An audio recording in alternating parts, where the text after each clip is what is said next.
오늘 본문 에스더 6장은 아하수에로 왕이 이 모르드게를 존귀하게 하는 그런 상황에 대하여 말씀하고 있습니다. 모르드게는 이전의 입장과는 비교할 수도 없을 정도로 존귀함을 입게 되었는데, 그가 이런 존귀함을 입게 된 것은 아하수에로 왕의 생각과 능력으로 인한 것이 아니라 하나님께서 아하수에로 왕의 그 손길을 통해 모르드게를 존귀하게 하셨고, 그 이후에 일어나는 모든 구원의 상황 또한 인도하셨다는 그 사실을 알 수가 있습니다. 오늘 본문에서도 하나님께서 어떻게 일하셨는지에 대해서 알 수가 있는데, 첫째, 하나님의 계획은 빈틈없고 섬세하게 진행이 되었습니다. 본문 1절을 보면은 왕이 잠들지 않고 그동안 왕궁에서 일어난 그런 일들을 듣게 되는데, 그 상황은 우연히 만들어진 게 아니라 그 상황조차도 하나님의 빈틈없고 섬세하신 계획 아래에 있었습니다. 하나님의 계획 아래 이루어진 그날은 곧 일어날 여러 중요한 일들을 앞두고 있는 상황이었는데요. 앞장에서 이 왕후 에스더가 이 유다인들을 구원하기 위하여 왕과 하만을 잔치에 재차 초대한 그런 상황이었고, 그 잔치는 곧 열릴 상황이었습니다. 또한 하만은 이 모르드게를 비롯한 더 넓게는 유다인들을 이 학살하기 위해 왕의 승인만 받으면 바로 실행에 옮길 수 있는 그런 최종 단계까지 와 있는 그런 상황이었죠. 이와 관련해 본문 4절을 보면은 하만이 자기가 세운 나무에 모르드게를 달기를 왕께 구하고자 하여 왕궁 바깥들에 이르렀다라고 말씀하며, 그 시행이 바로 눈앞까지 왔다는 그런 사실을 알 수가 있습니다. 하나님께서는 이런 상황 가운데 그날 밤 잠이 오지 않게 하셨고, 그동안 읽지도 않았던 그 역대 일기를 듣게 하심으로 이 구원의 기초를 준비하셨습니다. 이 모든 상황이 맞아떨어지도록 계획하셨고 섬세한 손길로 인도하셨죠. 사람과는 확연히 다르게 사람이 생각할 수 없는 방법으로 일하셨고, 그 방법에는 1.1액의 빈틈도 없이 진행이 되게 하셨다는 것입니다. 적용하면 하나님께서는 나의 삶 또한 빈틈없이 계획하시고 섬세한 손길로 일하십니다. 하지만 그런 하나님의 인도하심에도 이 현실의 이 벽과 이 상황의 환경으로 인하여 나를 도우시고 인도하신 하나님의 손길을 금세 잊어버릴 때가 많습니다. 신앙생활을 하면 할수록 하나님에 대해서 더 깊이 알아가긴 하지만, 이면에는 인간의 연약함과 또 어려운 상황의 벽 앞에 금세 하나님의 계획과 존재를 의심하고 있는 나 자신을 발견할 때가 있습니다. 하지만 느끼지 못하고 깨닫지 못하고 있을 뿐이죠. 하나님은 나의 삶에 개입하시고 지금까지 일하셨고 지금도 일하고 계십니다. 어려움에 처했을 때 다시 일어설 수 있도록 도우셨고요. 난처한 상황에 처했을 때 그 상황에서 벗어날 수 있도록 구하셨고, 내가 가야 할 길을 알지 못했을 때 가야 할 길을 깨닫게 하시고 그 길을 가도록 도우셨습니다.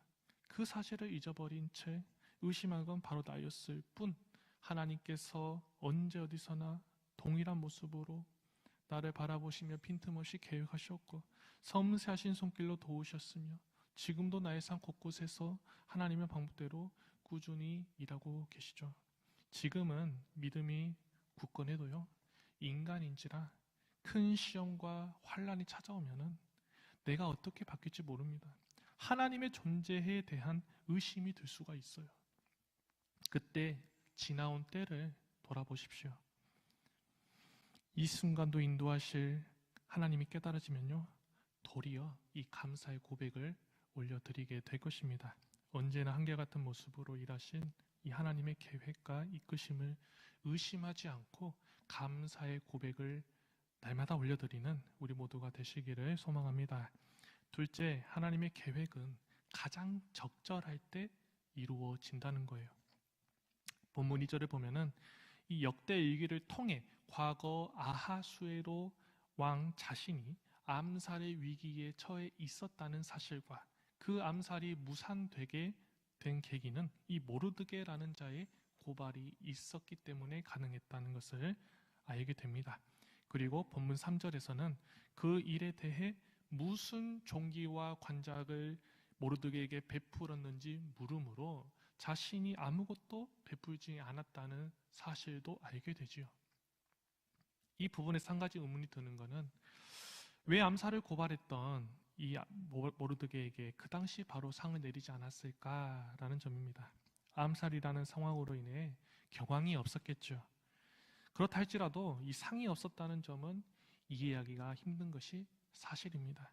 앞서 2장 19절 이하를 보더라도 이 모르드게가 아하수에로 왕을 암살하라는 사실을 적발한 후에 왕후 에스더에게 알렸고요. 에스더는 그 사실을 자신의 이름으로 알린 것이 아니라 이 모르드게의 이름으로 왕에게 아뢰었다고 22절에 기록이 되어 있습니다. 23절을 보면은 조사를 해보니까 그 실증이 밝혀져 가지고 이 두 명의 내시를 나무에 달아서 처형했다고 말씀합니다. 그 일어난 모든 일들이 왕 앞에서 궁중일기에 기록되었다라고 말씀을 맺고 있죠. 즉 모르드게가 왕의 암살을 막은 이 1등 공신이라는 점은 확실히 왕 앞에서 전달되고 또 기록이 되었다는 것입니다.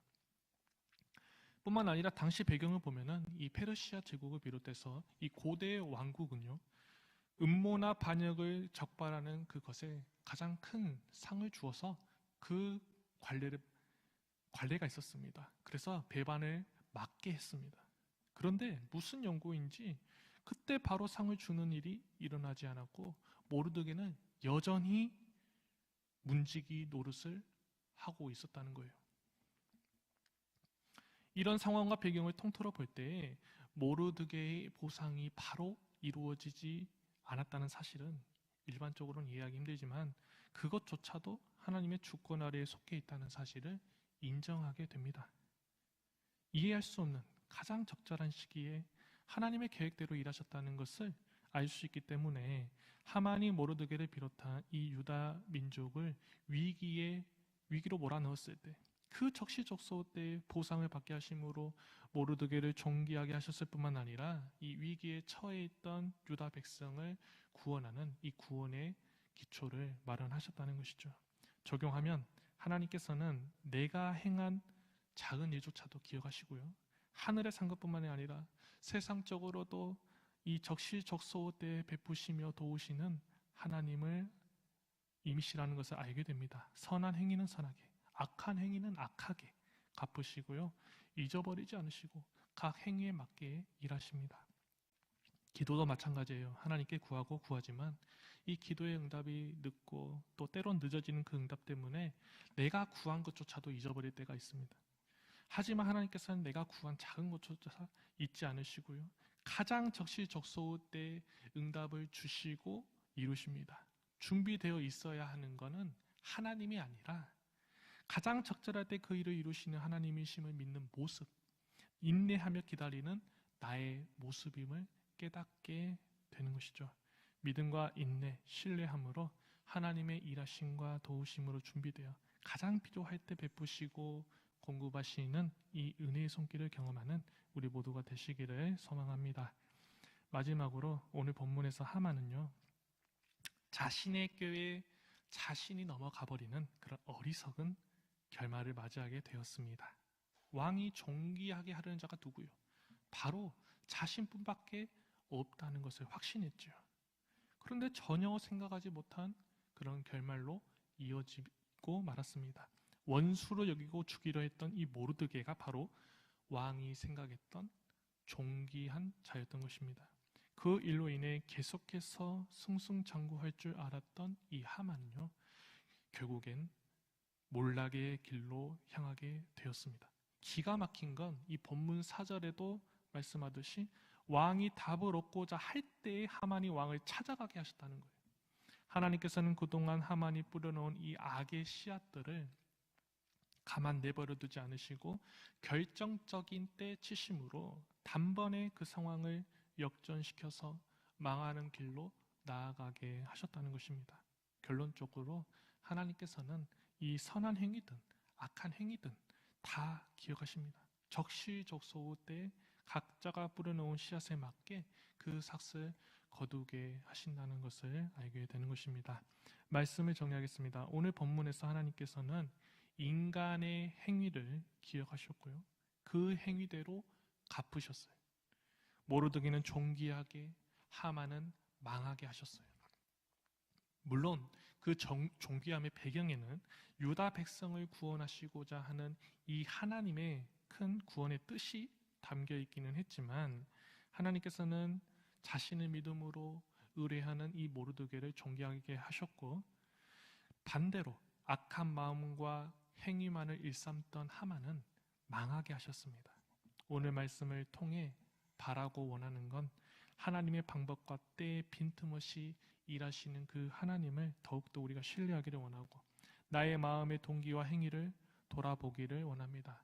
하나님의 이 존귀한 자녀로 우리를 삼아주셨으니 그 자녀의 모습답게 좋은 삭, 좋은 열매를 하나님의 은혜로 날마다 거두고 또 승리하는 그런 복된 우리 모두의 삶이 되시기를 간절히 소망합니다. 기도하겠습니다. 하나님 아버지, 하나님의 때, 하나님의 방법으로 빈틈없이 일하시는 전능하신 하나님 아버지심을 고백합니다. 날마다 하나님을 신뢰하며 베푸시는 그 은혜와 긍휼을 힘입기를 소망합니다. 나의 삶에 일어나는 모든 일들은 다 하나님의 주권 아래 있음을 고백하오니 믿음과 인내, 순종함을 가지고 하나님의 존귀한 자녀답게 하나님의 기쁨이 되는 삶을 살아가게 하옵소서. 모든 것을 감사드리며 사랑이 많으신 예수님의 이름으로 기도합니다. 아멘. 하늘에 계신 우리 아버지, 아버지의 이름을 거룩하게 하시며 아버지의 나라가 오게 하시며 아버지의 뜻이 하늘에서와 같이 땅에서도 이루어지게 하소서. 오늘 우리에게 일용할 양식을 주시고 우리가 우리에게 잘못한 사람을 용서하여 준 것 같이 우리 죄를 용서하여 주시고 우리를 시험에 빠지지 않게 하시고 악에서 구하소서. 나라와 권능과 영광이 영원히 아버지의 것입니다. 아멘. 이 시간 우리 함께 기도하겠습니다. 어떠한 상황 가운데서도 합력하여 선을 이루시는 이 하나님의 일하심을 의심하지 않고 신뢰하게 하소서. 특별히 또 오늘부터 1박 2일 동안 이 목포로 시니어 트립을 갑니다. 안전하게 잘 다녀올 수 있도록 기도해 주시고 또 모든 시간이 하나님의 인도하심과 또 은혜의 시간이 될 수 있도록 기도하여 주십시오. 우리 한 주간의 삶을 살아가고 있는데 오늘 하루도 주신 말씀 가운데 승리하는 삶이 되게 하시고 우리 성도님들의 각자의 모두의 삶이 늘 주님이 주시는 평안으로 가득하게 하시고 아픈 하늘들 가운데 하나님의 놀라우신 이 치료하심의 역사가 일어나게 해달라고 이 시간 우리 주님의 이름 한번 부르면서 기도하며 나아가겠습니다. 주여